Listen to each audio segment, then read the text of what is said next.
Hello, everybody, and welcome to another episode of the Guitar Souls podcast. This is episode number 131. I got it right this time. And I am one of your hosts, Mr. Levi Clay, as usual, here with my handsome friend, Mr. Mike McLaughlin. How's it going, bud? I look as if I'm crying. I just yawned a belter and my eyes are nipping a wee bit. So yeah, I am pretty tired, but I'm good, thank you. How are you? I'm just going to go the default response of tired. Extra tired today because it's 20 past 10 in the morning on Monday, the day the show is going live. Yep. And I've been up since 7 o'clock because I was due to go and have my ear mouldings done. But then they realise you don't have ears. Yeah. Then I got a text message like 10 minutes before I was due to leave saying, yeah, we cancelled your appointment. Thanks, guys. Got up early for absolutely no reason.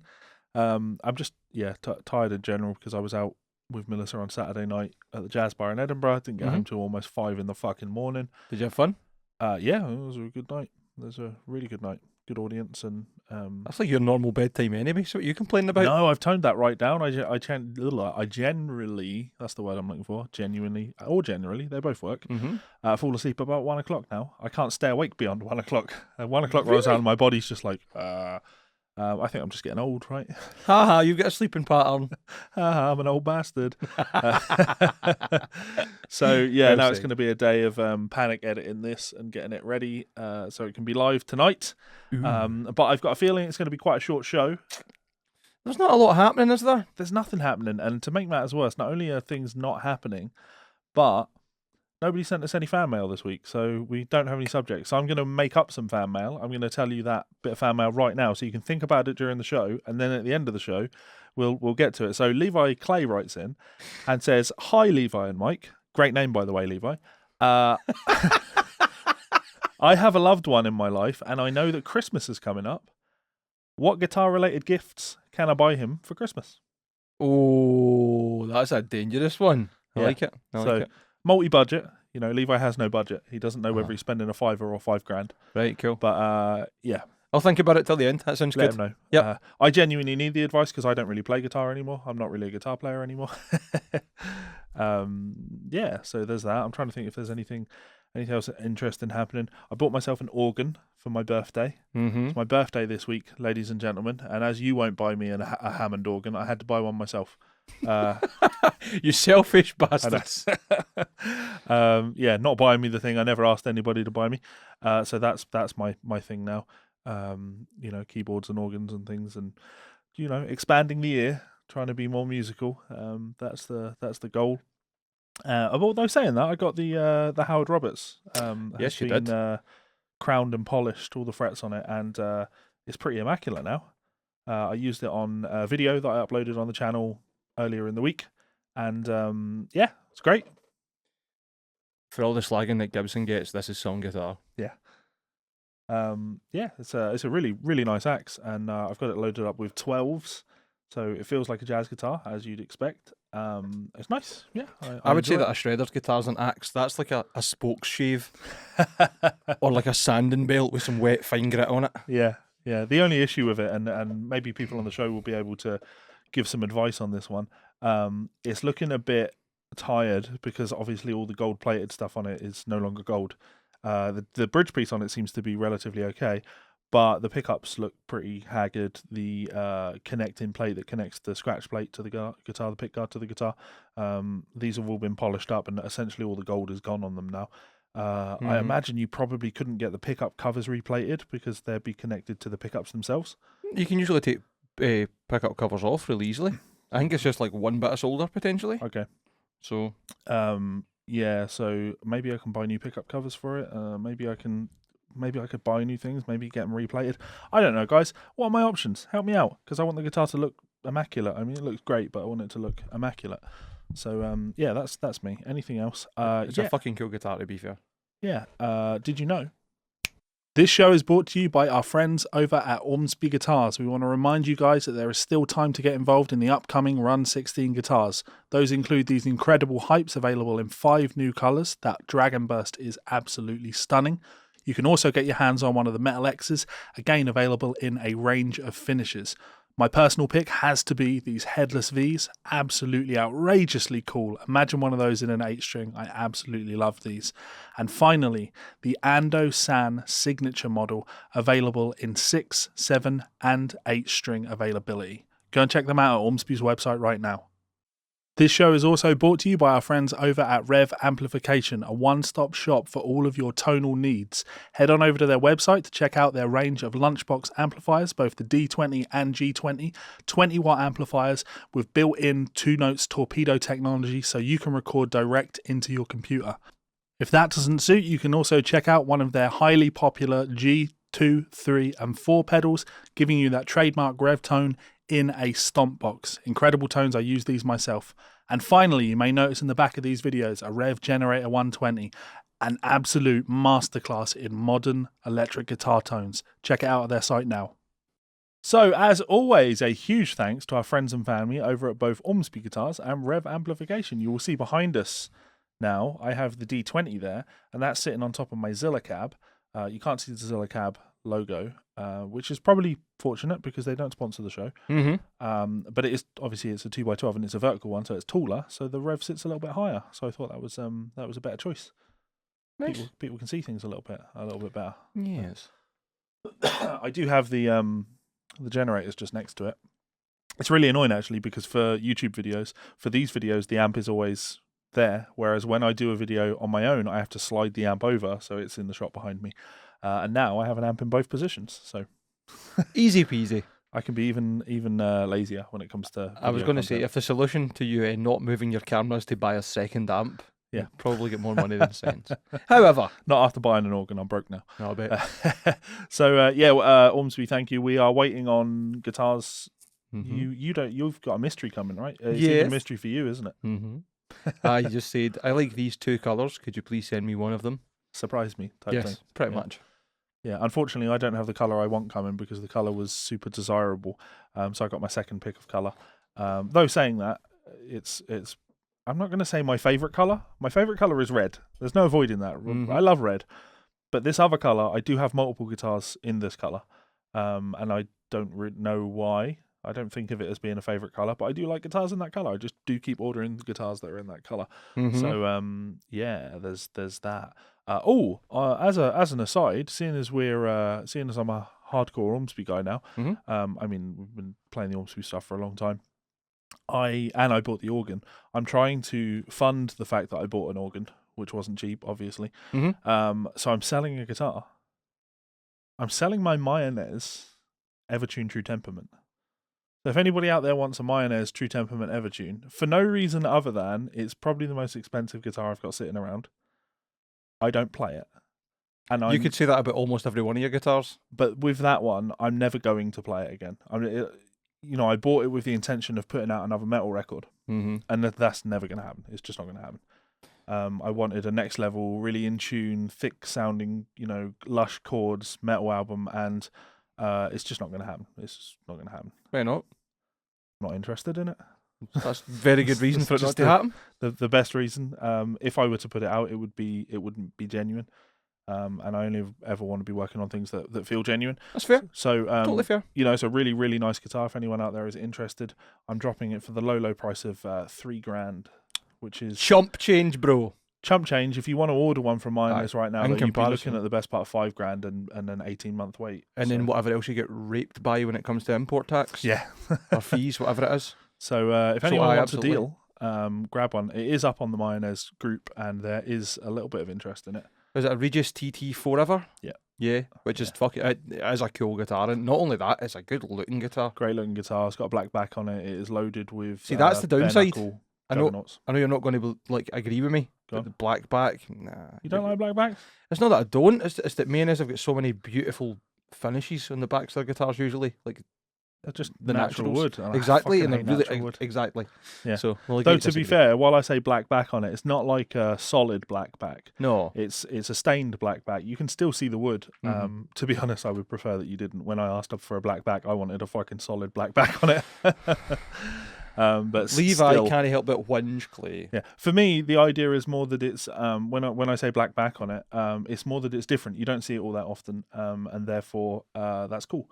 It also sets the binding off really well. When you have like a pale back of the body of the guitar, and then a dark front of the guitar, the binding can get a little bit lost in it. But if you have a black back and then a dark finish on the front, that white binding around the edge just really pops. And so buy my guitar. Right, should we do some news stories? Yes. In fact, we started with talking about buying guitars. Why don't we start with buying guitars? Manson Guitar Works, £13,000 and £10,000 Matt Bellamy DL0R signature models. Sell out within 1 hour. So that's the DeLorean one. I was going to talk about this on the show, I think, last week. Is this the one that's got the fuzz built into it? I'm not sure what it's got built into I'm it. guessing with the take fact a there's look at it. knobs and stuff at the bottom of it, that's the one that's got like a hyper fuzz boss pedal or something in it. But yes, 4 days ago this was put up. Within an hour is fucking ludicrous for the price point. Yeah. But I guess I found it interesting and wanted to talk about it because that reminds us that Muse are still a massive, massive band with mega fans, serious fans, and fans that have money.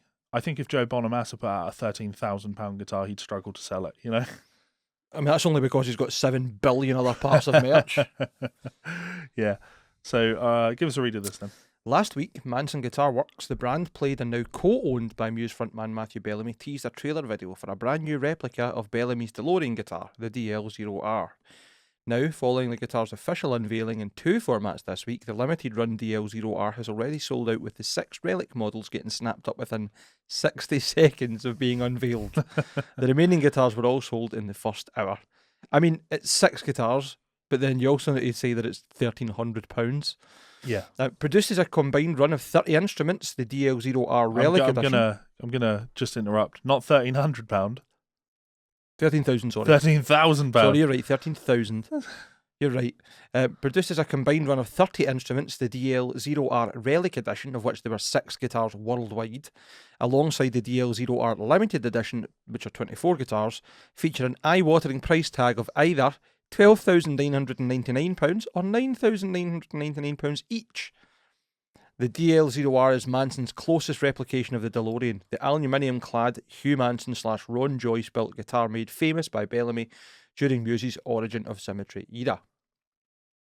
Manson Guitar Works says the aims of the DL0R was to produce a modern version of the DL, as if Matt was ordering it today, but with a serious look to the guitar's historic past. Fans of both Bellamy and the Manson brand will know this includes an older body cut to the distinctive Manson outline, here finished in either a raw or relic aluminium cladding. There's a premium appointments abound, with bird's eye maple neck carved to a soft V profile, a 25.5-inch rosewood fingerboard, and Goto hardware throughout. The pickups in the DL0R are updated Manson in-house designs by Manson Simon Thorne, featuring a Desi Bell 90 high-output P90 in the neck, plus a multi-rail Mother Superior in the bridge position, fitted with a push-pull coil system. Of course, this being based in Bellamy's DeLorean, there's a host of electronics going on, with the Graphtec Ghost Resomax piezo bridge, toggle kill switch, and of course body-mounted MXR Phase 90 INS Vex Fuzz Factory circuits, and controls built in too. Aha. Oh, my bad. That's alright, don't worry about it. Where did I it knew go? there was going to be pedals put Where in. did it go? Where did it go? I knew there was going to be pedals in it, I just wasn't sure. Keep going. Okay, no bother. The latter created a fateful situation whereby Vex attempted to source transistors in the same gain range as the circuit used in Matt's original guitar, stumbled upon not only the correct components, but NOS versions from the early noughties, built thanks to long-serving employee Shua Thao. Vex explains in the Manson Guitar Works website, Zach asked our tech Shua how we still managed to have any of those germanium transistors after so many years. Shua said Zach instructed him specifically to keep those last remaining transistors separate just for this possibility.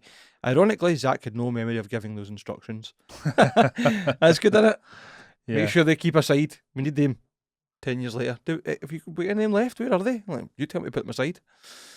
With the correct transistors to make perfect replicas, hand soldered by the same person on the same breadboard used to build the original DeLorean circuit. Which is... Yeah, I have no more interest in reading more of this. I was going to say that's kind of... do I say clickbaity? But you know what it's like with the pedal builders and stuff. Yeah. How do you feel about this? I don't really have a problem with it, if I'm honest. It's a nice guitar. Matt Bellamy is quite a substantial figure in the guitar community, has been for quite some time, at least in the mainstream, in terms of weird effects and just being a cool guitarist. Yep. I really like the Corp Manson guitars. That's the closest I've come to playing like a real Manson. Yep. And those were really well made for factory built, so I can imagine what it's like to have an actual Manson. This guitar in particular, I'm not big on aluminium. Yeah. It's not really my cuppa. But undoubtedly, like, you see it and you know whose it is. I see and respect what Manson are doing here, because I want to say I think the price is ludicrous. I want to say the price is offensively ludicrous, but then they did all sell out.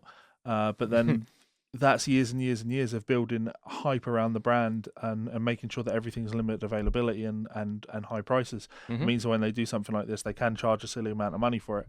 The only reason I say that is because I think if you think back to when Origin and Symmetry came out, so this would have been after Showbiz came out. Origin and Symmetry was the big break for them. Obviously featuring like Plug-in Baby and Newborn. The guitar that Matt played on that won't have cost him £10,000. You know what I mean? So He also owns Manson now. Yeah. So how much of a replica is this? And if it's an exact replica, then does that not feel like a little bit of price gouging? If it was in my opinion, if it had been like they were doing replicas but they weren't such limited figures, maybe. But there's only 30 of them.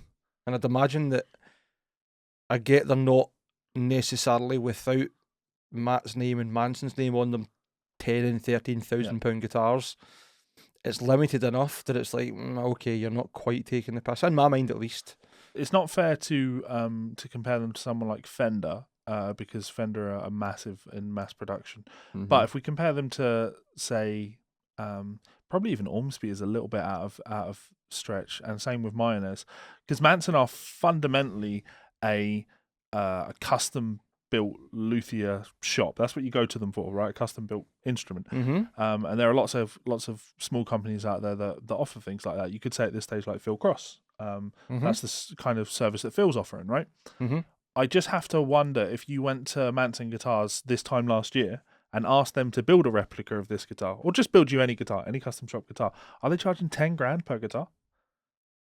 They probably wouldn't build a replica of that guitar. All right, so that, but in red. Not necessarily that exact guitar, but that's what I'm getting at. Like, is the fact that this is a replica of that old guitar, does it suddenly mean that it's worth more than any other custom shop instrument that they have? Knowing that there's multiple of these out there versus having a custom shop built by them, where you would have the only one, the rarest of the rare. But I would say yes, because the rarest of the rare doesn't come into it if you don't have tenure to trade it on. These being a wee bit more expensive, super limited edition, and replicas mean that they'll have a value to them, not just to someone playing a guitar. Yeah. They'll be collector's pieces. Obviously, I'm wrong on this, because I can't say these aren't worth £13,000, because they sold for £13,000. So I would say they are worth what someone is willing to pay for them. Yeah. Yeah, and it all comes down to supply as well as demand. Yes. There's demand for them, but they only made 6 of these, therefore supply is extremely limited. Would these have sold for £13,000? Would they have sold out if they made 100 of them? Who knows? If they made 1,000 of them, definitely not. Are those weird LSR rolling machine heads as well? I'm not sure, actually. Just like a knob, they do look that, rather than a... Yeah, they look that way. Bobbin or a piece where we've got. There we go. I do have a lot of time for Matt Bellamy and Muse. I think they're a really good band, and I think Matt's a really. So I'm segueing here. I think Matt's a really cool and creative guitar player, extremely creative, but nowhere near as creative as Mr. Wes Borland of Limp Bizkit, who just dropped the new album. And I have to say that the album name, Limp Bizkit, Still Sucks. Still Sucks. The album's called Still Sucks. So Limp Bizkit Still Sucks is a glorious name for an album. You've listened to the whole record, right? I have. I only listened to the first track because I don't have the time in my life to be listening to whole albums of bands that I'm not really all that into anymore. But I really enjoyed the first track. Couple of certified bangers on there. Yep. Because fuck me, Wes Borland is so creative. I know. Like, it's not as if that's like in the first song, that riff, it's not necessarily anything special, but it doesn't need to be. Yeah. It's just Wes. Yeah, creative use of whammy bar stuff on it, and it's just going out of his way to try and make the guitar not sound like a guitar, and I like that. I respect that, and that he's still doing that fucking, 20-something years on. When was the first Limp Bizkit album? Sure. Good question. Let's find out. I would say I have it open on Spotify from when I listened it'll to... be 90s. Throw a guess out there. Yeah, late 90s. 99. 97, $3 bill. Thought as much. Yeah. Just because I've got a song called 1999. Yeah. So I've been going a really long time, and you know, Wes really creative. I wanted to bring this up as well because I remember last time we mentioned Wes Borland on the show, it resulted in a massive argument on the Discord server where people took issue with me and a couple of other people being really complimentary of Wes's playing and them trying to make out that he's not that big a deal and he's not all that good and that there were better guitarists from the era. And it's like it's not about better. Mm-hmm. We're not measuring him on being best because that's dumb guitar player things. It's tipping your hat to someone and acknowledging when they are excellent, and Wes is just excellent. There's no. I mean, there's arguably much better guitarists than the guy for Limp Bizkit and Linkin Park. Yep. But they were topping the charts and people know the band. So yeah, respect the hustle. You know what I mean? Brad Delson, that's the one. I can always picture him, but I can never remember his name. I can always picture him because I'll never forget that name because he was on the cover of the first Total Guitar magazine I bought. Right? Is that the one where he's got the broken guitar or something? Yeah. Aye. Yeah. So, Brad Delson, nowhere near as creative as Wes Borland. He's not, but my point was that you don't have to be technically amazing and proficient to write good music, and that's just the gist of it. Yeah, and also, of course, it doesn't matter, you know, you're never going to... People that have that mindset of how technically proficient is someone, therefore how much credit we should give them, you're never going to be able to credit anyone from that era because none of them were particularly technically proficient. But if you look at like the guys from Korn and say that they're not relevant or they don't deserve respect, then you're absolutely insane. They were pioneers of a sound. They were instrumental, if you'll excuse the pun, in the popularization of 7-string guitars when Steve Vai was unable to do that when the Universe came out. That wasn't enough to have it catch on. But when Korn started using those 7 strings, everybody suddenly wanted to start playing 7 strings and giving them a go. And of course, don't get me wrong, there were other bands that had used 7 strings, but Korn really started to popularize that, and they deserve respect for that. And while Wes Borland probably didn't really popularize anything, I think it's only because his style is so fucking uniquely his own. I was going to say, I think what he probably popularised was being an absolute lunatic on stage. Yeah. So much respect to Wes Borland, and I hope the album does really well for them. I will continue getting through the album at some point. It needs to be when I'm in the gym. So you should put it on if you're going to drive tomorrow. Somewhere. It's a decent album. I still don't have a fucking Bluetooth stereo, mate. And can you chase up Higgy? Because I messaged him twice over the last 6 weeks and just been ghosted. He's not stopped. What the fucking ghost? I've been waiting to get a bearing and a service, but I know he's just super busy. Yeah. But yes. Cool. So let's move on. Where are we going to go from there? Actually, there is another new album, so let's just mention that. I haven't gave this a listen yet. I find that really interesting because I think you're a bigger Mastodon fan than Limp Bizkit fan. No. Oh, okay.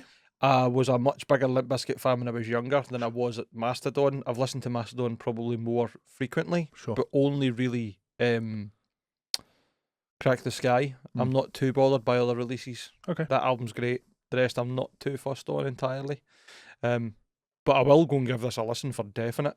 Yeah, generally speaking, when we talk about new music on the podcast, we have to listen to it before we talk about it because you haven't heard it. So I loaded up the Limp Bizkit when Mike got here. He was like, I've already listened to it. And I'm like, the first track? He's like, no, I listened to the whole album. I put it on the other day when I was going to drive. It came out yesterday. It was yesterday. So you were right on it. Like, you were just very, very to the point with that. It was just because I was out and about and I was like, fuck, I really enjoyed Dad Vibes. I thought it was a cool single, so I'm going to listen to the album. Just popped on. Fair. I've been actually not been too bad at catching new releases. I was on the Waking the Cadaver album as soon as it came out. That was fucking banging. Be on the Party Cannon album as soon as it comes out. Announcement's coming soon. Yeah. So go and check out the new Mastodon album if you are so inclined. Metal Injection have given it a 9 out of 10. Ooh. I assume 9 out of 10. It just says 9 reviewer. 9 review. It could be 9 out of 100. 9 reviews. I'm going to give this a listen and we'll chat about it next time. Okay, cool. I'm probably not going to give it a listen because it will slip my mind as soon as I'm done. But at least you're fair. Yeah, fair being honest. Let me be clear. That annoys me. That will annoy me because every time I'm in the gym, I want to listen to heavy music, and I don't know what to listen to, so I just put the same old albums on over and over again. Put that new Waiting Cadaver on. Oh my god. It is ridiculous. Generally speaking, I know that if you recommend something, I probably won't love it. You've no idea. Dave Grohl has made a couple of comments on the Nevermind lawsuit situation. Nothing really major to report here, but Dave throwing a little tease is always appreciated. So we'll go from here. When the interviewer said, the gentleman from the cover of Nevermind recently came forward with a lawsuit alleging that this is a child pornography. What's your stance on that? That was obviously posed to Dave Grohl, and he replied, I don't know that I can speak on it because I haven't spent too much time thinking about it. I feel the same way most people do in that I have to disagree. That's all I'll say. So you haven't spent much time thinking about it, but you know that you think the same way that other people do. Dave, come on. You say that you can't really comment on it. Don't tell us you haven't thought about it. This is a multi-million-dollar lawsuit that you're involved in. I guarantee you put a little bit of thought into it. I should put some thought into it. Yeah. But I do like this, so continue. Yep, so the interviewer asks, I can think of like 4 times that you recreated that photo. If it's a problem, why keep revisiting it every 5 years? And then Dave just replied saying, listen, he's got a Nevermind tattoo. I don't. So yeah, I can't really argue with that. Again, hope this guy achieves absolutely nothing. I did see Bill Maher was talking about him as well, and told the guy to grow up, and that was the first time that it had occurred to me that still fucking 30 years on. 30 years, has it been 30 years? I assume that's what the anniversary is. 25 came out in 91, didn't it? Yeah, 30 years. Yep. 91. So yeah, and he's 30. So where was I going with this? Yeah, so 30 years might have passed, but he is still a fucking baby. Mm-hmm. Nothing has changed. Sorry, Eldon. Go fuck yourself, son. Peter Pan mentality. Yeah. It's a bit of a fucking shit show that it's continually going, but I suppose a big part of that probably is because we keep talking about it and other news articles are bringing it up. The sooner it dies, the better. And I mean that as in like the lawsuit, not the story. Or Eldon. The top no, comment. That's a bit much. Come on. I don't think anything's too much ever. I think the biggest, this is a top comment on the article, I think the biggest flex would just be to put a different naked baby on the cover of the reissue. I quite like that. Unlucky Eldon. Or just Photoshop where his penis was to a middle finger, but it's Dave Grohl's middle finger, like, haha, look at the money we made on your body. And the first response to that is, I have a newborn. I would gladly put him on an album cover for $500 or whatever this asshole's parents got paid. So hopefully, actually, Nirvana do that, and it really kind of backfires on Eldon. But I guess he'll still always be the original. So, all right, let's, from talking about one whiny bitch to talking about another whiny bitch. Oh, man. That is not a flattering photo, is it? I don't think Blackie Lawless can take a flattering photo. I saw... But look, that's like a Halloween photo. That's like... that is... Somebody's dressed up a mannequin and left it at their front door to scare off the Waynes. He looked like... Yeah. He looked like that when I went to see them live, which must have been, Jesus, 15 years ago. Feel sorry for you. Yeah. So WASP are announcing a 40th anniversary tour. Oh, I have to say, we know that metal sucks when they report on things. They like to throw their own opinion in. I do think this article's maybe a little bit unfair. I think they probably go a little harder. That report the news. WASP have an anniversary tour. Don't immediately try and put people off from going to it. That seems like a bit of a dickish thing to do. Would he expect? Like, if you're a WASP fan, go and see WASP on a 40th anniversary tour. It really is as simple as that, isn't it? Like, if you're not a WASP fan, probably don't go and see WASP's 40th anniversary tour. According to certain people, I absolutely hate WASPs. White Anglo-Saxon Protestants. Oh, okay. Get it? Yeah. Inside joke. People watching this probably won't get that, but that's an inside Central Scotland joke. WASP, the band your mom always mixed up with Rat, are turning 40. To celebrate this momentous occasion, they're going to tour Europe with one original member and not play their most famous song.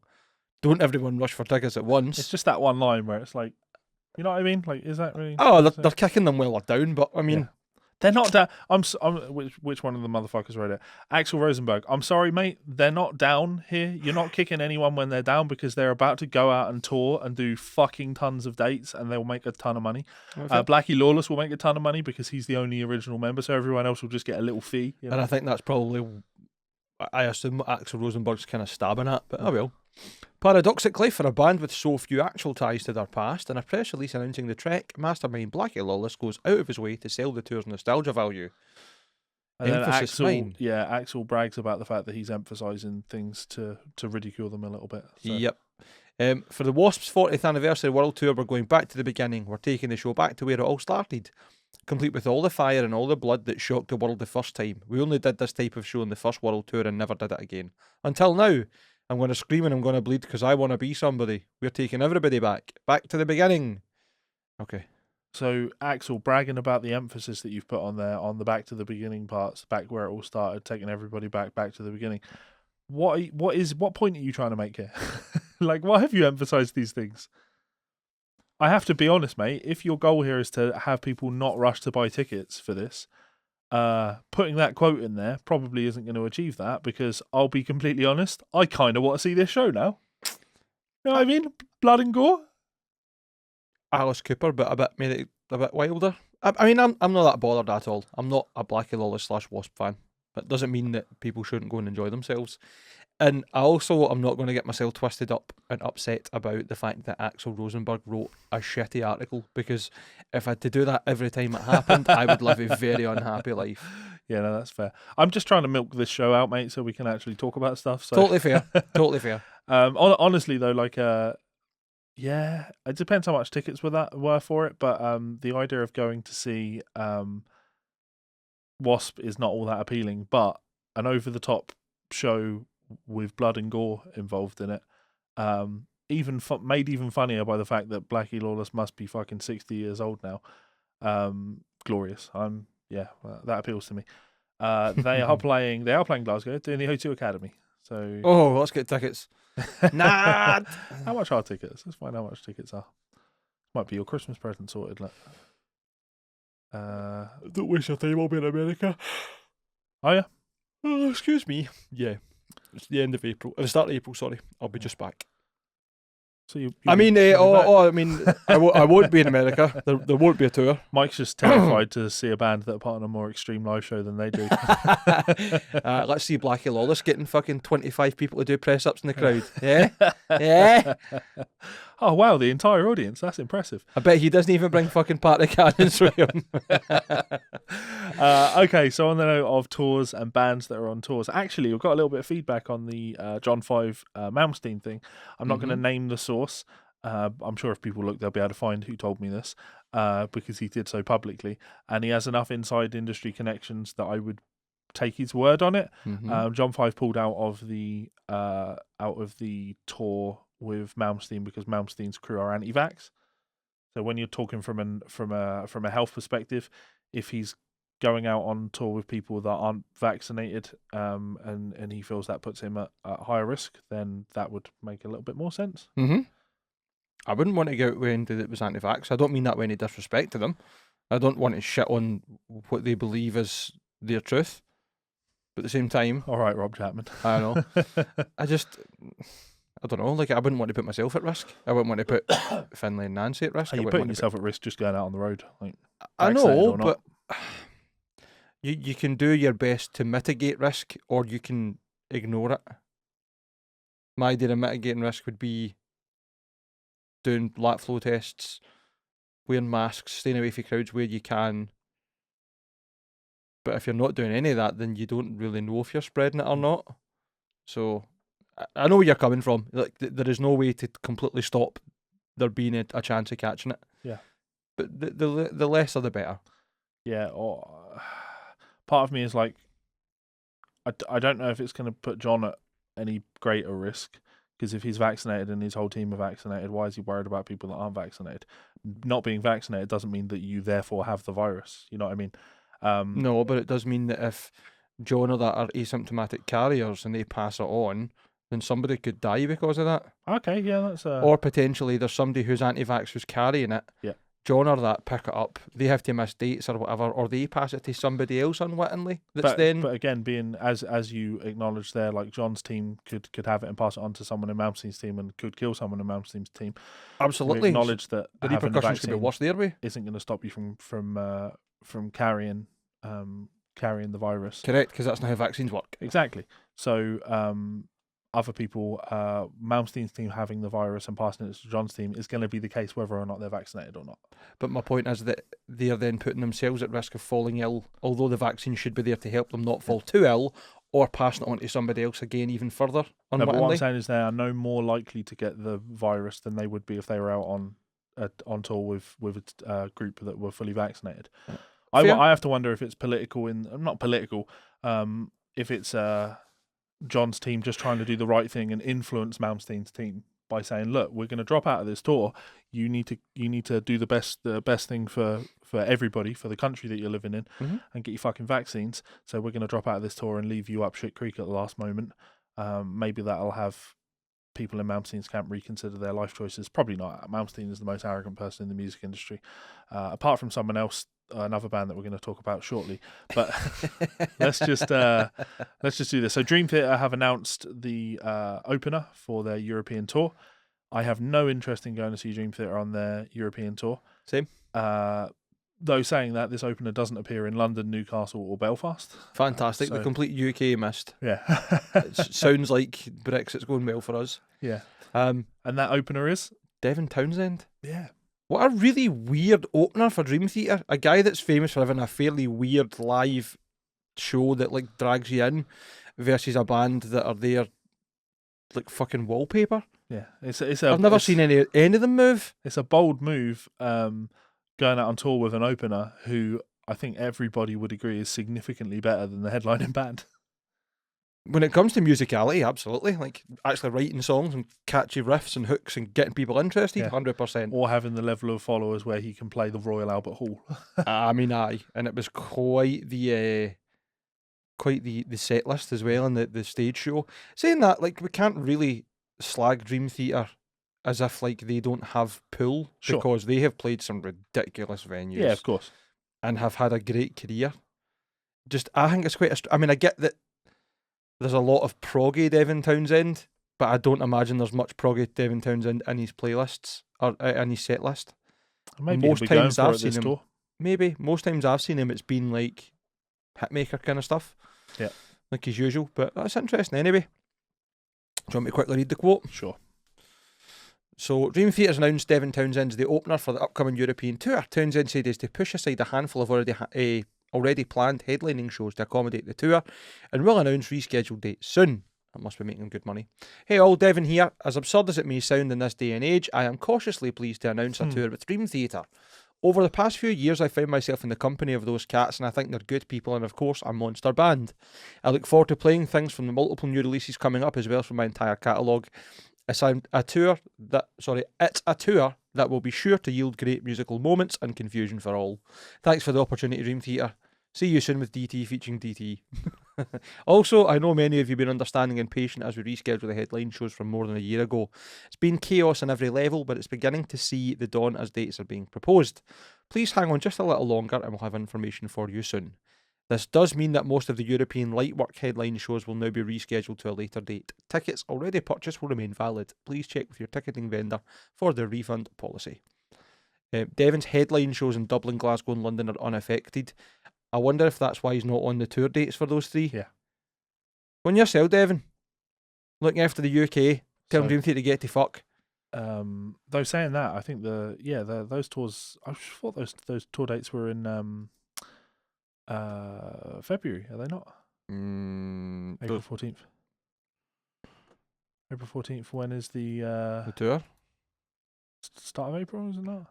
It's just before. Okay. Just like the week before, so I'm guessing they just didn't want to double date it. Decided whether or not you want to come yet? I hope everyone's witnessing this. Mike McLaughlin not sure if he wants to go and see Devin Townsend. It's not that I'm not sure if I want to go. It's that like I don't know what I've got round about then, because I'll just be back from places unknown that I mentioned earlier on that I won't be going on tour with, I promise. Okay, let's continue on with Kiss. I can just imagine. You remember Tiger King? Yeah. You know how you've got the bit where he's standing up the back and he's going, "I will never financially recover from this." I'm just imagining Gene Simmons doing that backstage. There is nothing in the world that could happen that Gene Simmons will not ever financially recover from. Aye, but if you just imagine Gene Simmons just saying, "I will financially recover from this." Kiss denies unsafe COVID protocols led to Roddy's death. Ultimately, this is still a global pandemic and there is simply no foolproof way to tour without some element of risk. This was only written 2 days ago. I think maybe I was laughing before we read that. It was a bit potentially disrespectful, so I think we'll maybe show a wee bit of respect for the dead in this regard. Francis I'm just going to laugh through the whole thing. Aye, fair enough. Francis Stuber, who was a guitar tech for Kiss since 2002, unfortunately died of COVID earlier this month. Since then, Kiss crew members have accused the band of not being strict enough with their COVID protocol. One roadie told Rolling Stone that I couldn't believe how unsafe it was and that we were still going. We'd been frustrated for weeks, and by the time Fran died, I just thought, you have to be fucking kidding me. That's not exactly light, is it? Kiss responded in the same article saying they were plenty safe and there is no foolproof way to avoid folks getting sick. We are profoundly heartbroken at the loss of Francis. He was a friend and a colleague of 20 years and there is no way to replace him. Millions of people have lost someone special to this horrific virus and we encourage everyone to get vaccinated. Please protect yourself and your loved ones. Our End of the Road World Tour absolutely had COVID safety protocols in place that met, but most often exceeded federal, state and local guidelines. But ultimately, this is still a global pandemic and there is simply no foolproof way to tour without some element of risk. I'm with Kiss. It's depending what the protocols were. Hey, if they're adamant that they met standards set out federal, state and local guidelines, I just keep coming back to what I was saying about John Five and Malmsteen. Mm-hmm. You can be vaccinated and catch it. You can be vaccinated and carry it. You can have had it and have it again. Like there's just short of never leaving the house. There's just you. Well, I think we all acknowledge that anytime we go anywhere, like when you go to work, you're taking a risk, right? Especially because I work in social care. Yeah. Because even if I do have it, I need to go to work. When you go and gig, like you're taking risk. And it's all about calculating in your own mind what level of risk you are willing to take. Mm-hmm. I watched a really good video yesterday that's kind of like related, not virus related, but Veritasium put up a great video on bets, on people's perceived level of loss and how we perceive loss to be greater than gains. So if I offered you a bet now of I'm gonna flip a coin, and if you win the bet, I will give you $10. Mm-hmm. If you lose the bet, though, you give me $10. Generally speaking, that's a bet that nobody's interested in taking because they perceive the risk of loss to be much, much greater than any potential gain. Mm-hmm. And studies show that we see the gain, we see loss twice as big as gain. So, if you know $20, if you win, give me 10. If you lose, you'd be slightly more inclined to go for it. What about if I said $100? You win the coin toss, I'll give you $100. If you lose, though, you give me 10. Makes sense. You're more into it, yeah. And the point that Veritasium makes is, what about if I offered you that same deal, but 100 times in a row? You do it 100 times. Mm-hmm. And feel a bit Squid Game here. Yeah. In that scenario, you always take it because while you might lose, you are going to win. You're hedging your bets in the long run. Yep. Yeah. For every time you lose $10, but for every time you win 100. So the wins outweigh the losses. Should do. And you would need to. I think he pointed out like it would be a 1 in 2,100 chance that you would lose money. Point is, he said that this isn't actually about betting. This is about making this is a decision making thing, and it helps with decisions that you make in your life. Consequentialism. Yeah, if you're taking calculated risks over and over and over and over again, they always pay off in the long run. You shouldn't be focused on individual things that you're taking these risks on. Small risks over a long period of time that all have the potential to pay off in bigger ways mean that statistically speaking, they're more likely to pay off in the long run. So how does this tie into COVID? Well, it's the same principle, isn't it? It's like small amount of risk when we go and do things, but we have to just keep taking these risks because the things that we get in return far outweigh the risks. Certainly in my mind, and everybody's level of like loss where you judge the level of losses is different. As we saw with Dream Theater last week, which is interesting actually, the Devin Townsend tour. When last week we were talking about Dream Theater not wanting to tour. That's a fair point, actually. Yeah. So yeah, evidently some members in Dream Theater, their view of risk and how much risk they're taking and whether or not it's worth it is different from my own. I would go out and tour and take the risk because I'm okay taking the risk. But then unfortunately you have to take scenarios like this. I think that if you go out and tour with a band in the middle of not in the middle, but getting on towards the end of a global pandemic, and you think that doing so will present you with absolutely no risk whatsoever, you are foolish, you are naive, and if you are arrogant enough to think that you can take those risks and then be annoyed when you're unlucky, then you need to reassess your risk taking. So obviously Francis Stuber isn't complaining about this. He went out and did what he wanted to do. And if he was unhappy with the circumstances he was in, he should have, as I would, if I found myself in a scenario where I went out to do something in a public setting and I wasn't comfortable with the way things were being handled, I'd then go, I'm out, goodbye. But like you say, everybody draws their own lines. Yeah. And there could have been circumstances that stopped him doing so, or influenced him not to do so. Anyway, like big paychecks. I was going to say, it just becomes a grey area, doesn't it? Yeah. And big paychecks. We're talking about Kiss here. Big paychecks. Yeah, maybe not. Yeah, I don't really think Kiss have got all that much to worry about here. They're a band that I think a lot of people like to pick on, often for justified reasons. I wouldn't even say picked on. I would say punch up at. Yeah. Because ultimately, as you say, like at the end of the day, they're still winning, really. Yeah. Cunts. I'm just jealous, to be honest. That they're in Kiss and you're not. I'm just jealous. Kiss. He's got a minted Iceman. Oh yeah, That's absolutely gorgeous. Yeah. Paul Stanley. He's got a nice collection of guitars for somebody that can't really play guitar. Yep. Yep. But massively influential. So much respect to him. I don't know him. Did they really say that they wanted to play guitar because of him? But I get what you're saying. Influential band. Yeah, that's an interesting one. I know a load of guitar players who are huge Kiss fans, but then they probably really wanted to play guitar because of Ace Frehley. So. Yep. Yeah. Okay. Which is again a bit an upsetting one, considering Paul Stanley's signature's cooler than Ace Frehley's. We're gonna ditch the Joe Bonamassa story because I'm tired of talking about Joe. Yes, fuck you, Joe. I think that could maybe be a thing that we do every week on the show now. Oh, we've got a new story about Joe. Fuck you, Joe. Go on. Even if there's no story about Joe, there'll just come a point in the show, actually, we're going to drop the Joe Bonamassa story this week just to really annoy his PR team. We only mention him in passing so we can say something horrible. Yeah.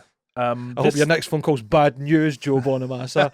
No, I'm kidding on. This story, I've not read it. Let's read it together then, because it'll be very interesting. I know that this is... see where this goes. This will be very interesting to you, and given how badly the UK often fucks up anything to do with syllabuses and coursework, this will be interesting. Rocksteady Music School launches an inclusive exam-free music qualification for UK school children. That was easy for me to say. The innovative new system does away with exams in favour of a more accessible and inclusive approach. Let's see how we go on with this. Rocksteady Music School, the UK's largest music school for 4 to 11-year-olds, has developed a new progressive style of music qualification in partnership with Trinity College London, aimed at primary-age children of all backgrounds. Now, before we go any further, I do quite like the idea of it being targeted towards younger kids. Yep. Because if it's more about giving them experience and a pat in the back and fostering that interest than it is throwing a syllabus at somebody, maybe I've jumped the gun, but we'll wait and see. No, I totally agree with you on that. It's just the idea of there being a qualification involved with it. That if there's no grading, if there's no exam, then the qualification is functionally worthless. You can hand it out, but if nobody had to take exams for a qualification, then the qualification is worthless. But as an idea, just the idea of like everything you talked about there, like the introduction of, and I don't know if it's meant to be Wait, I'll read Yeah, on, but it's I fine, get don't the worry. impression it's probably going to be more about experiential learning. Yeah. You've been observed doing X amount of hours doing a thing, and you are competent, therefore. The qualification does away with the traditional exam-focused approach, replacing this with a system in which children are observed during lessons to find out if they're successfully performing the requisite skills to achieve the qualification. I mean, that is an exam. Yeah. You're being examined whether you fit criteria. Yeah. Rocksteady's founder, Mark Robinson, commented, Rocksteady's innovative teaching methods make gaining a music qualification more accessible and inclusive. Children can focus on learning, having fun and engaging positively while being fully supported by Rocksteady's technology, systems and processes. For some children, the pressure surrounding traditional exams can be a significant barrier to both learning and enjoyment. I think that's a really fair comment. I remember the amount of people who I went to school with that did music and enjoyed it, then got to the exams and shit themselves. Our new and progressive method, awarded by Trinity College London, allows more children to gain a qualification in music. It opens up music to a new generation of children who can enjoy learning and developing without the fear of failure. Sorry, you've removed the fear of failure. So you can't be failed on this? Guaranteeing that they will be musicians. Ooh, dangerous. Yeah. The qualification was developed in response to research undertaken by Rocksteady that found 79% of parents believe the existing school examinations process could be improved to suit each child's unique way of learning, with 65% of parents concerned about the impact of exam pressure on their child's mental I'd health. really like more stats on how many people were interviewed for that. It's always relevant. Yeah, be very, very interesting subject size, wouldn't it?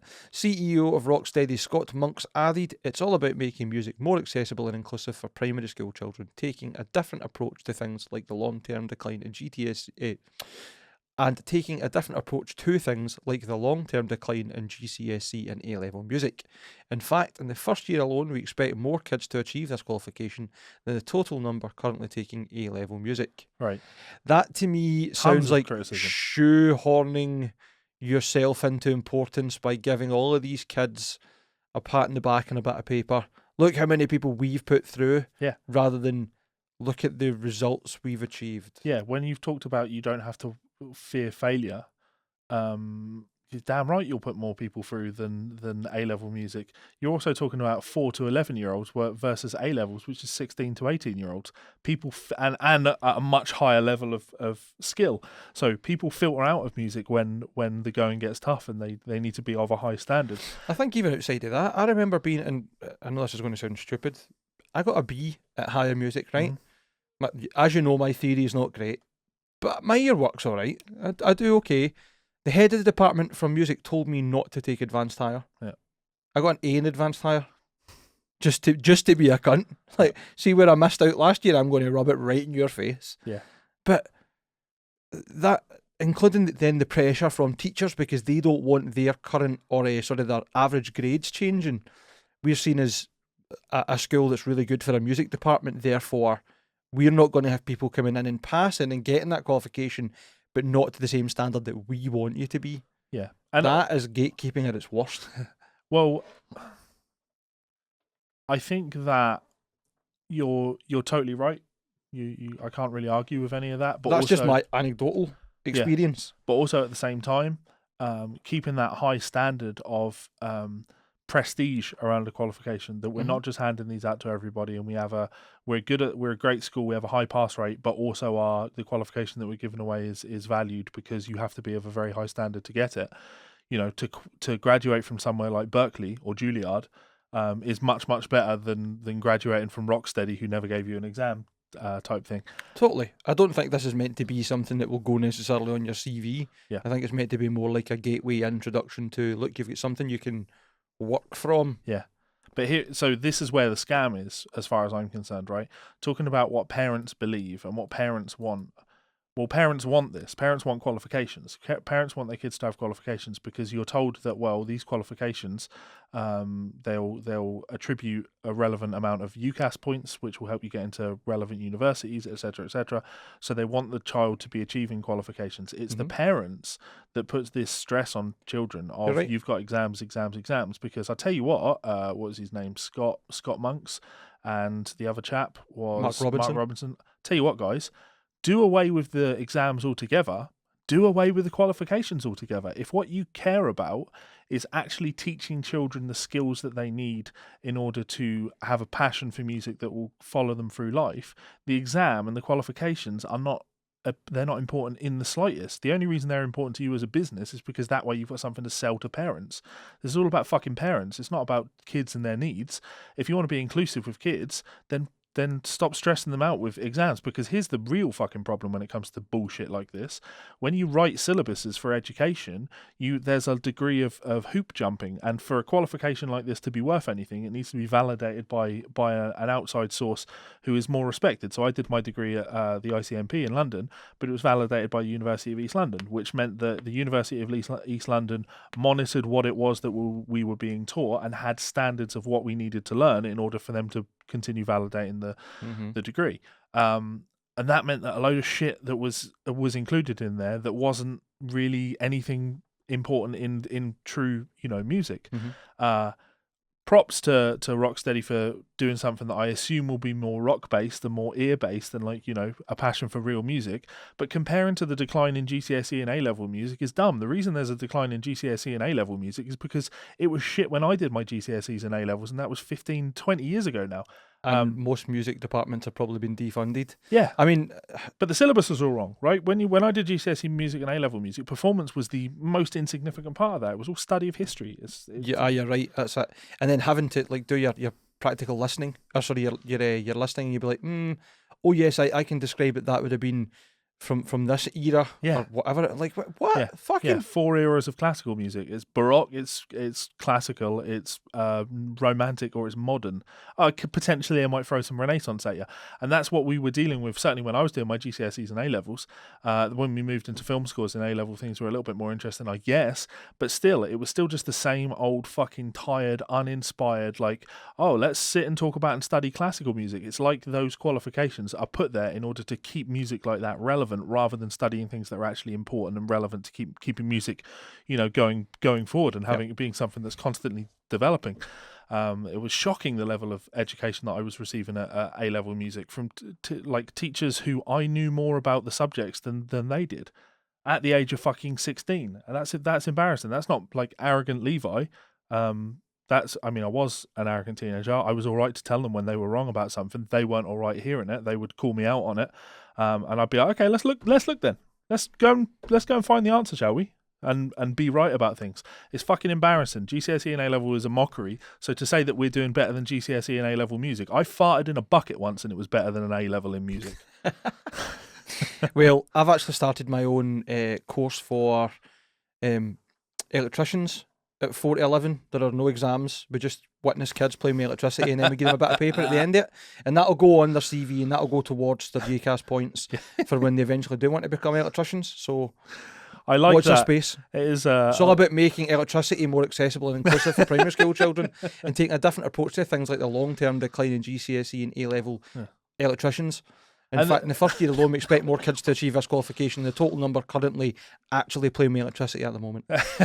I really like that. Part of me wants to say, well, it's not an apt comparison because dealing with electricity is dangerous. But actually, you make a really, really valid point. You ridicule this in the best way possible, which is saying if you were to do that with electricity, nobody would celebrate that. And the reason nobody will celebrate that is all the safety concerns. And that's essentially says that you can do this because it doesn't matter, because no one cares and it's not important. No, it has less value than the risk to life that comes with certain trades. Society doesn't value musicians. Okay, we'll give you that one. Yeah. I mean, I feel like you're Kanye Weston out here at the fucking Hurricane Katrina thing. He's Ye now. It's just Ye. He's changed his name. It's just Ye. Oh, is it? Right, cool. Well, Ye can fuck off. That's what I've got to say to that one. Mad cunt. Yeah, so I am all for reform in education. Obviously, I'm all for reform in education. We and changing all the are. way we teach, changing the way we help children, and that's the goal. It should be how we help how we help children, not how we help parents. Arm them with the skills that they actually need. Like, I'm going to just keep using you as the example of this, right? You, I would assume, completely naturally developed your ear.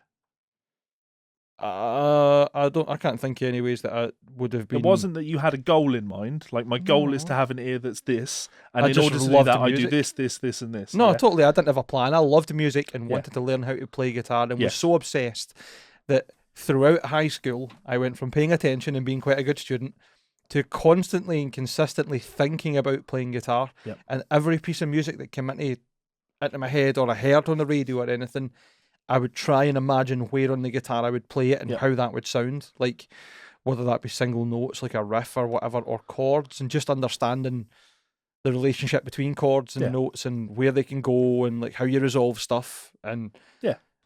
But like with the most basic understanding of music theory, and then just like why do I think that sounds good? Well, I know that in the songs that I like, that chord goes kind of roughly to there. So that must be whatever this step, and then listening for those changes and understanding those chord changes. It's nice that like we can take what you're talking about there and we can refine that. Like we could obviously send you to school and refine the skill that you have there, but at its core, the skill is still the valuable thing that you have. And if I could go back to music school, or go back to primary school and have them start developing those skills for me, rather than all this bullshit of, yeah, but can you tell can you hear the difference between Bach and Mozart? And can you hear the difference between Mozart and Beethoven? Can you hear the development between their playing?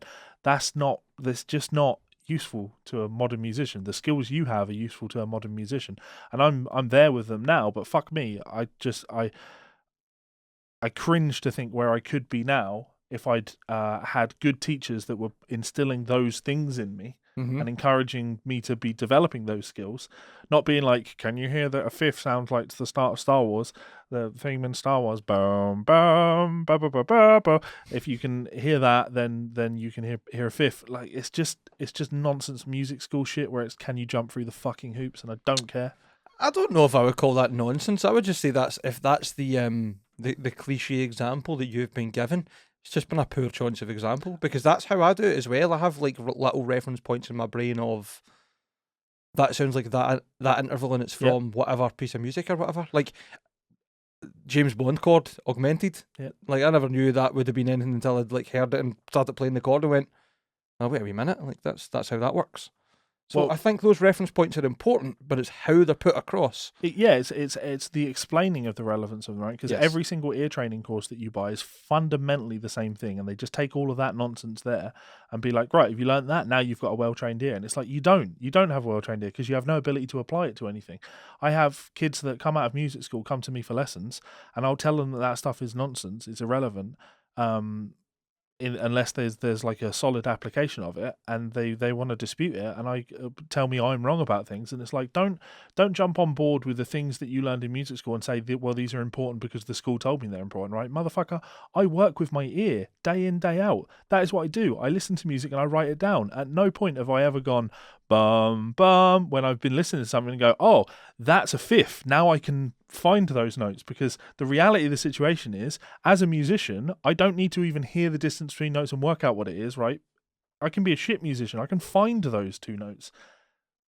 But rhythms and things like that, where you can't just go, here's a nice quick way of solving that problem. We teach kids things in the easiest ways possible, so they just feel like party tricks. I think being able to put on two sounds. My keyboard's not on, so I can't play two notes for you. But playing two sounds for people and then going, I can hear that that's a seventh. It's a party trick. I just feel that that's a party trick where it's like, well done, you've identified that. Can you play me a 1625 in the key of B flat though? Or can you hear a 1625 in the key of B flat? And I don't actually even want to say, can you play a 1625? Can you hear a 1625 and play it for me without really thinking about it? That's the skill. That's the skill that's actually useful to people. I'm trying to imagine what a 1625 in B flat would sound like. And as much as I would like to think I have got it, no. Anyway, it doesn't matter. Yeah. So, okay, let's move on to kind of the main story, which is going to be the idea of Christmas presents that you could buy for your guitar. Levi wrote in. That's right. What I'm going to say, Levi, is if you are considering buying something for a loved one for Christmas, don't buy this. Make sure that it's not Metallica's new Masterclass. Yes, we do not need it. If you're going to buy any of the Masterclasses, you should definitely buy Tom Morello's, because we all know that he hates money. And he is not interested in capitalism whatsoever. Yep. I mean, to be fair, that's just me taking a bit of shitty take. You don't have to ignore and reject capitalism entirely to critique it. Sure. But the thing with Masterclass is they do have a lot of people on there that you would probably be interested in learning from, right? So if you want to learn about cooking, Gordon Ramsay teaching you about cooking. Singing, Alicia Keys. Yeah. Science, Neil deGrasse Tyrone. Acting, Samuel Tyrone. Jackson. Tyson. That's what I said. Neil deGrasse Tyson? Did I not? I said Tyrone. Tyrone. Fuck that comfy. I like that. Neil deGrasse Tyson. Rather. I think Stephen King is on here, maybe. R.L. Stein teaching writing for young audiences. Like Neil Gaiman. This is Margaret Atwood, James Patterson. These are Dan Brown. These are all names that you see on books. They're fucking Salman Rushdie's on there. If you wanna, to get an education in how to have your head called for by Islam, learn from Salman Rushdie. Aye, that's it. The only course that's sent via fucking onion links. Let's click arts and entertainment. In fact, I'm just going to bring this up just so we can get a understanding of the level of people that are on here. So we've spoke about Masterclass before. Yes. Obviously, the example being what I've just said there when we spoke about Tom Morello. Ron Howard teaching directing. We also spoke about Charlie Puth. Yes. He's not a masterclass, but he has a similar. Was that a different one? Sorry, I thought it might have been this. It's not this platform as well. Yeah. The amount of notable Hans Zimmer sitting next to Herbie Hancock, next to St. Vincent, like there's almost a perfect example of the breadth of what they're trying to sell here. Yeah. And then Tom Morello and Deadmau5. Danny Elfman teaching music for film. Danny Elfman teaching Carlos Santana that he needs to really turn the gain down in his guitar. Steve Martin teaching comedy. Penn and Teller teaching magic. Do you remember Dennis Pennis? The comedian? No. It was I can't mind his name, Sean somebody.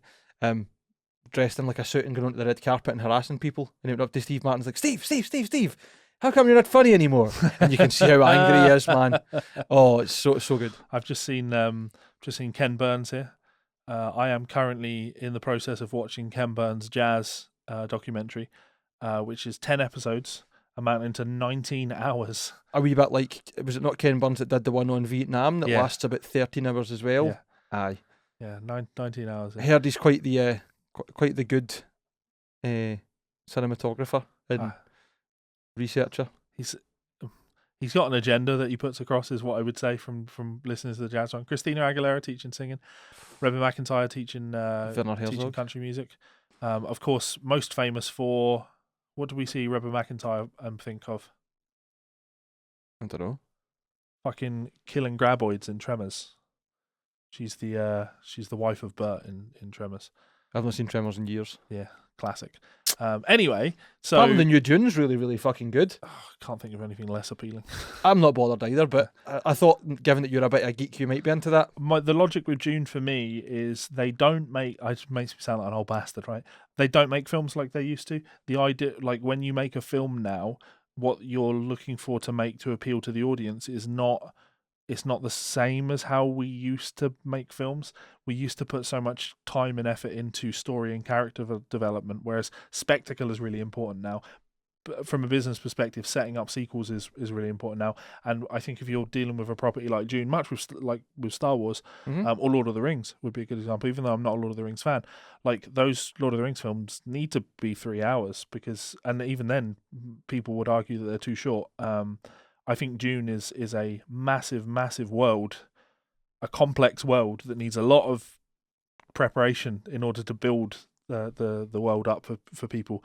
And I have no faith in modern filmmaking that's a franchise that would translate well to screen. Happy to be wrong about it, of course, but we'll need to wait and see. So let's just check out James's comments on the Metallica Masterclass. Frontman James Hetfield comments, yeah!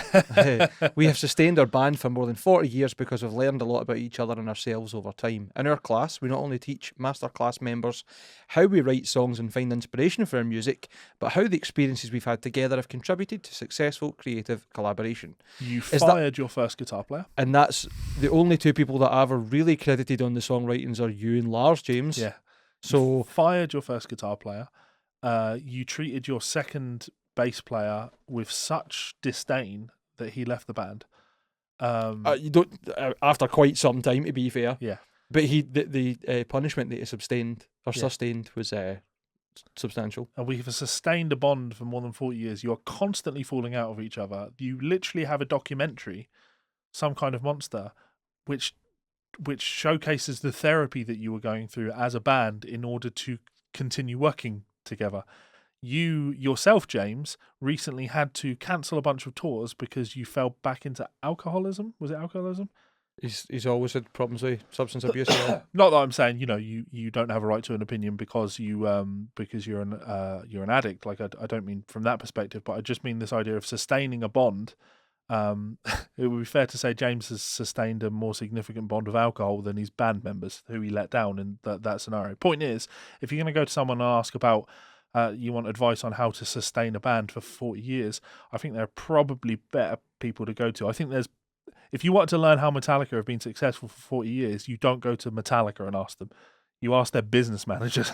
You talk Fair. to the record label, you talk to their publisher and get an insight into things. Although But also, it's a different world. Like Metallica, this is only relevant. Let's do the weird time machine thing, right? Let's remove Metallica from existence. They no longer exist. We wake up tomorrow. James Hetfield is 22 years old again, and everybody in Metallica is 22 years old. You think those motherfuckers are making it in this day and age? No, Probably motherfucker. Not a chance. Not a fucking chance.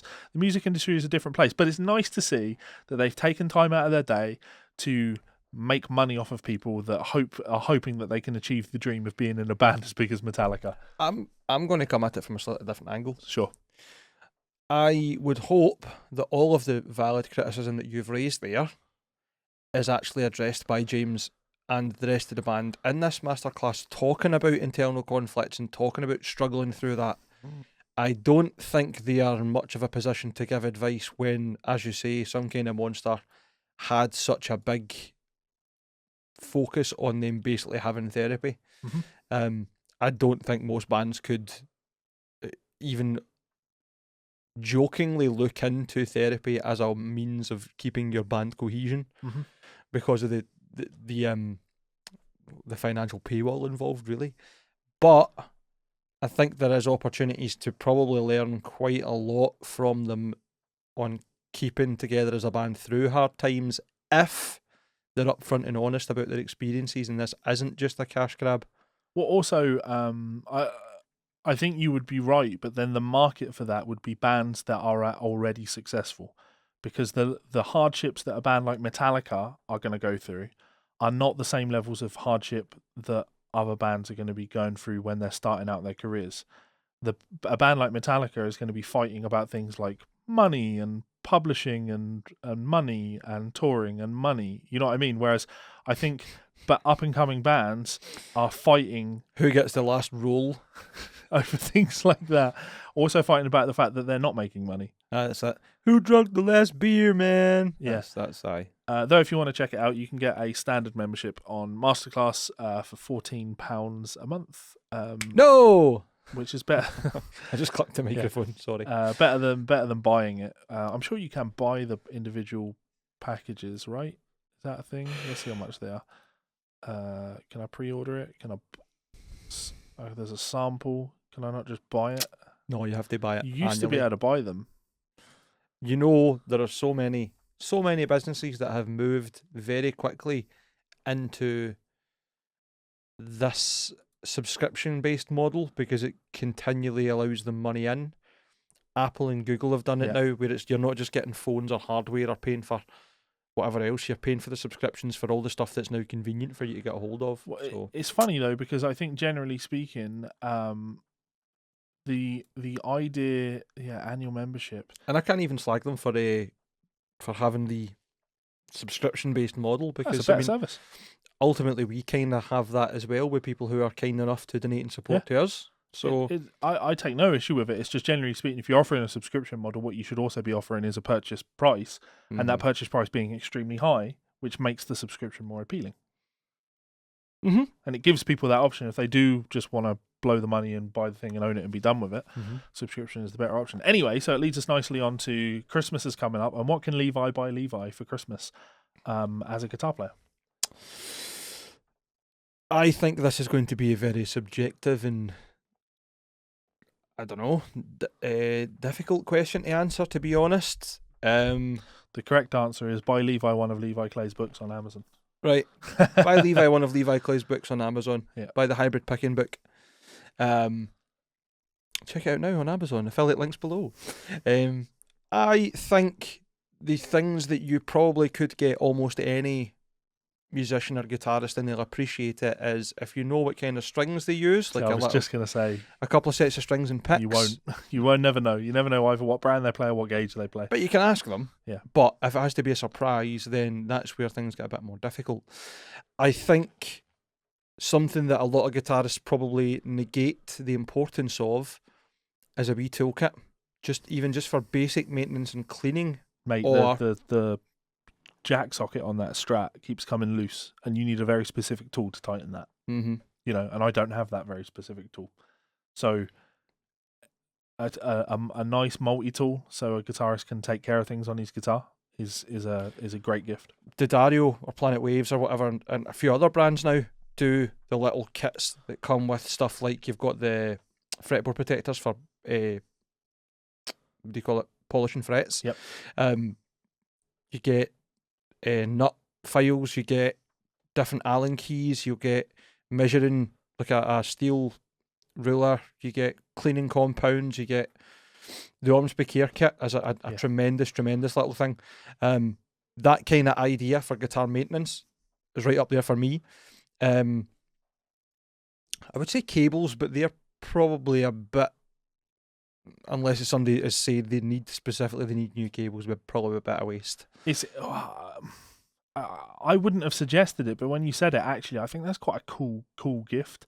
If you've got a friend in your life who really cares about their sound, or is constantly buying nice pedals or whatever, buying them a really nice high quality cable, maybe like one with these Nutric connectors on the end that have the noise, the no noise tips on them. That's a nice gift, actually. I would appreciate that. If the person that you are buying for is a pedal geek, the other thing you could look at is nice patch cables. Yep.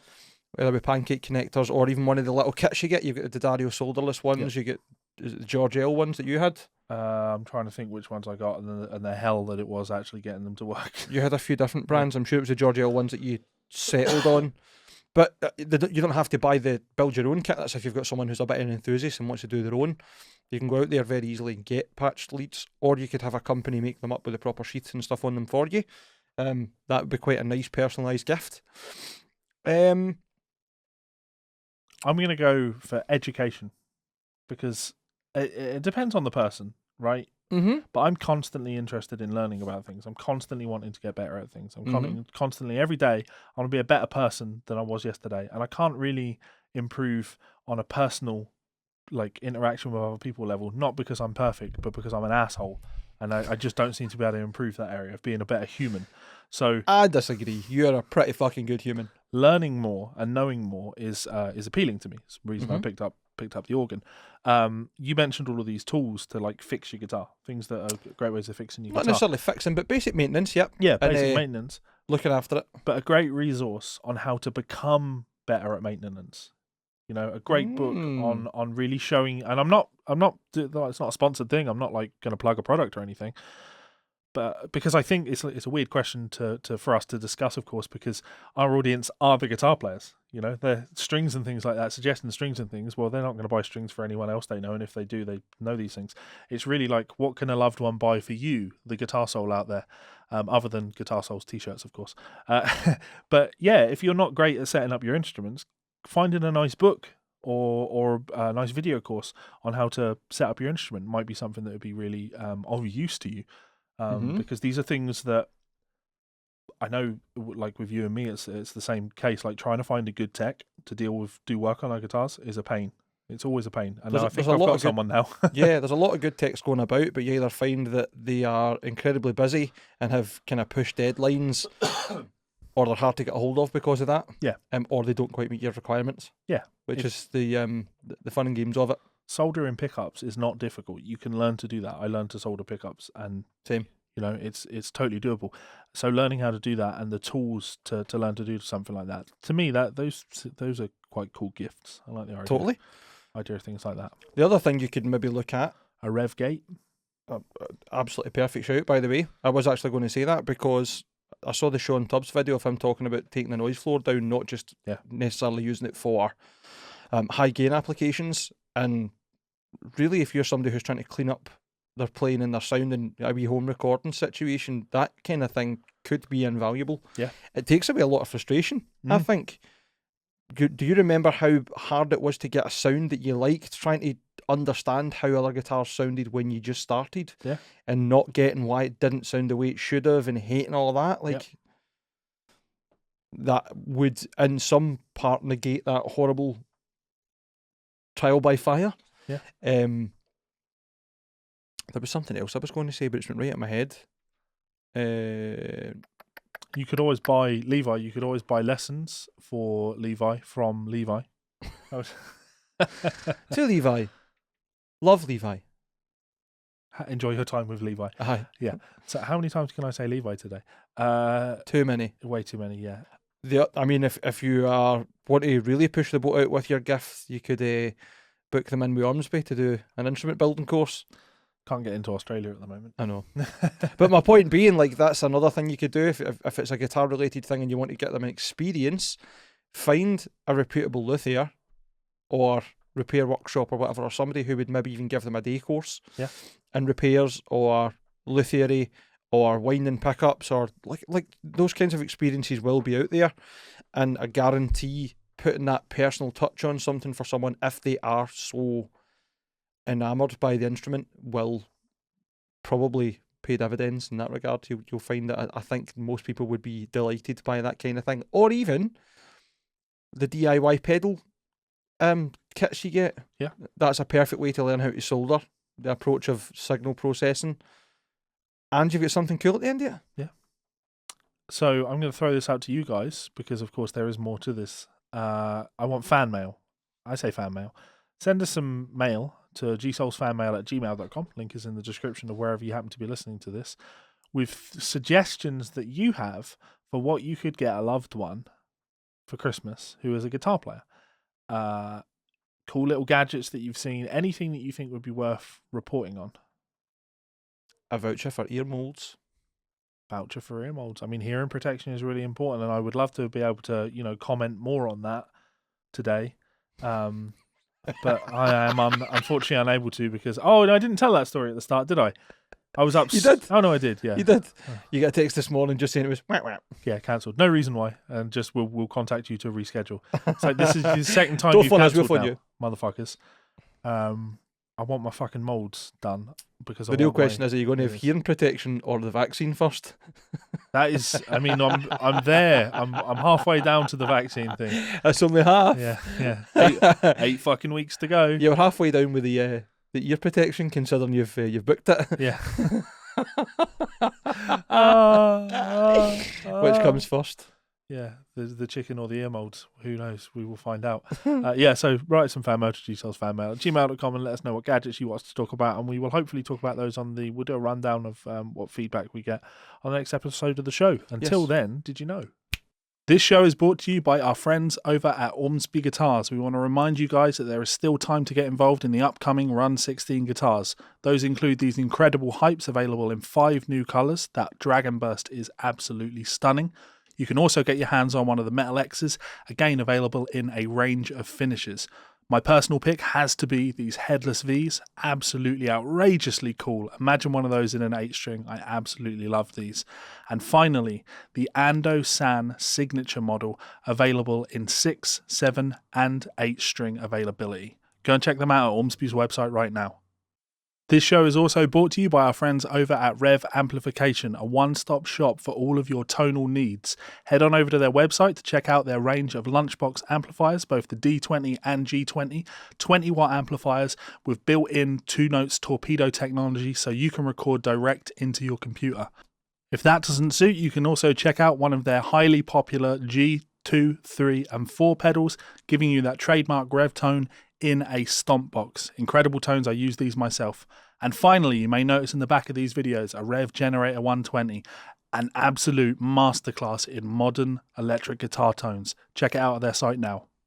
So as always, a huge thanks to our friends and family over at both Ormsby Guitars. We did mention that, of course, you can head on over to Ormsby's website and pick up the care kits. In fact, I've got some of it here. The Speed Wax. There's more of it over there, though it looks like it's fell over again. Oh no, that's Music Nomad stuff. There's the blue ones best up there. up there. Yeah, Yep. I love that stuff. It smells amazing. And then you've got It's Spotless, which is the pink one that smells like bubblegum, Yeah. which I used to actually clean my car, and it was ridiculous. So you could get an Ormsby care kit if you want to polish up your guitar and have it and take good care of your guitar, or you could head on over to Rev and you could get one of their pedals, which are nice little kind of entryways into gear from people. For people, nice gifts. If Rev would like to send us some pedals as a Christmas gift, that would be very appreciated. Stop being such a shill, Mate. when are you going to learn? We talked about this earlier on the show. I know. Society doesn't value musicians, right? And I think we all accept that. We have a great little community on the podcast that supports us, as in financially supports us. They go on Buy Me a Coffee, link in the description, and they give us $5. And it's really appreciated, but it's insignificant compared to how many people actually listen to the show. Now, I'm not saying that those people that don't financially support us don't value us. It would just be impossible to give money to everybody. But as a musician or as a content creator, there's one thing that you need to really, really get used to in order to have any semblance of success, and that is understanding that you need to become comfortable going. Because that's it. That's it. Nobody's just going to come and volunteer you money, right? Nobody after Melissa's That's not gigs, true. nobody You've comes had up lots of spam emails recently. That is true. Nobody comes up to you after a gig and was like, you know what, you guys were excellent. Here, have £10. You've got to sell. You've got to tell people to go and check out your merch stand, or you've got to tell people that you've got a tip jar, or whatever it happens to be. Like, you have to go put your fucking cap in hand and ask for things. So. Prove me right, Rev. Send us some pedals. Don't listen to him, he's a bad man, but thank you very much. I mean, you just send us pedals that we can give away to our audience. That would also be very much appreciated too. Even killer. So, anything you want to add to that, Mike? No, I think you pretty much covered everything. Thanks very much for listening. Thanks for supporting us. Please give me... No, come on. As Levi mentioned, links below for Teespring, for Buy Me a Coffee. GsolesFanMail@gmail.com. Please send us some prompts, some questions, some answers to Levi's question about Christmas gifts, and ideas for things that you would like personally, or things that you think would be good for pretty much anybody for like a starter stocking. Thanks once again for joining us, and hopefully you had a nice time. Until next time. Bye, fuckers.